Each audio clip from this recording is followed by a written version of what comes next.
Sebelum kalian tonton video ini, jangan lupa like, comment, share, and subscribe. Oke, langsung aja ke videonya. Assalamualaikum warahmatullahi wabarakatuh. Di sini kami dari kelompok 6 akan mempresentasikan materi yang berjudul Konsep Fitrah Manusia dan Implikasinya dalam Pendidikan Islam, guna memenuhi tugas mata kuliah Ilmu Pendidikan Islam yang diampu oleh Bapak Dosen Nur Aziz, MPD.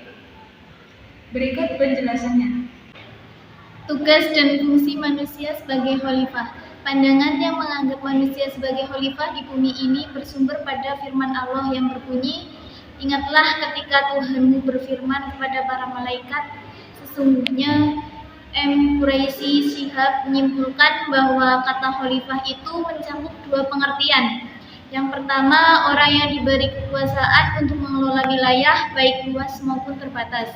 Kedua, khalifah memiliki potensi untuk mengemban tugasnya, namun juga dapat berbuat kesalahan dan kekeliruan.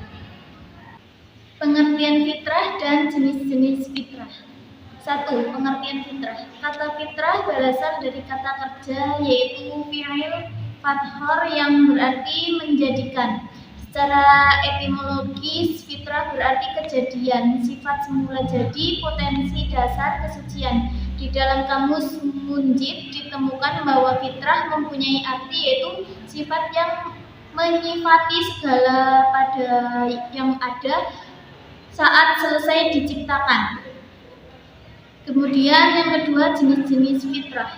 Fitrah memiliki banyak dimensi, tetapi dimensi yang terpenting adalah 1. Fitrah agama. Fitrah agama yaitu manusia sejak lahir mempunyai naluri atau insting yang beragama, yakni rindu akan kebenaran mutlak Allah.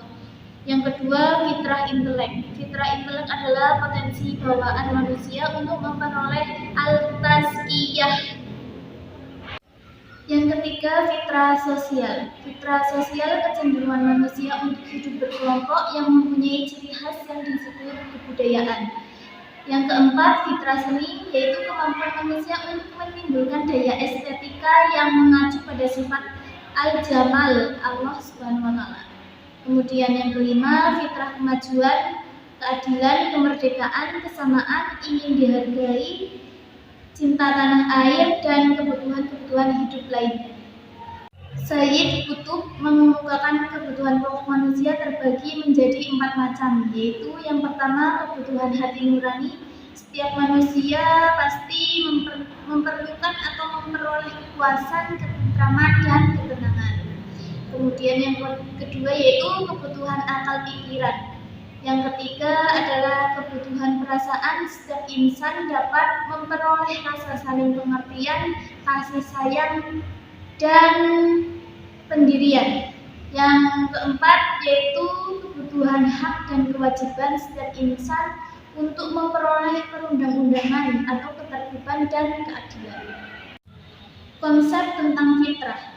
Konsep tentang fitrah di sini dibagi menjadi 4, yaitu pandangan fatalis, pandangan netral, pandangan positif, dan yang terakhir pandangan dualis. Fitrah manusia dan implikasinya terhadap pendidikan Islam. Fitrah adalah sifat-sifat Tuhan yang ditiup Tuhan kepada semua manusia sebelum lahir, dan pengembangan sifat-sifat itu setinggi-tingginya sangat.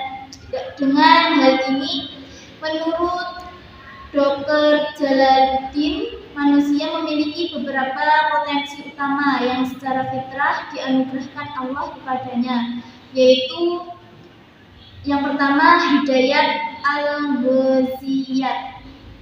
Yang kedua, hidayatu al-hasiyat. Yang ketiga, hidayat al-aqliyat. Yang keempat, hidayat al-diniyat. Pengembangan fitrah manusia diciptakan Allah selain menjadi hambanya juga menjadi khalifah di muka bumi. Yang pertama yaitu menyalurkan bakat fitri anak. Di antara masalah terpenting yang harus diperhatikan ialah mengetahui bakat dan pekerjaan yang sesuai dengan anak, yaitu menjadi cita-cita hidupnya. Yang kedua, proses internalisasi nilai-nilai Islam.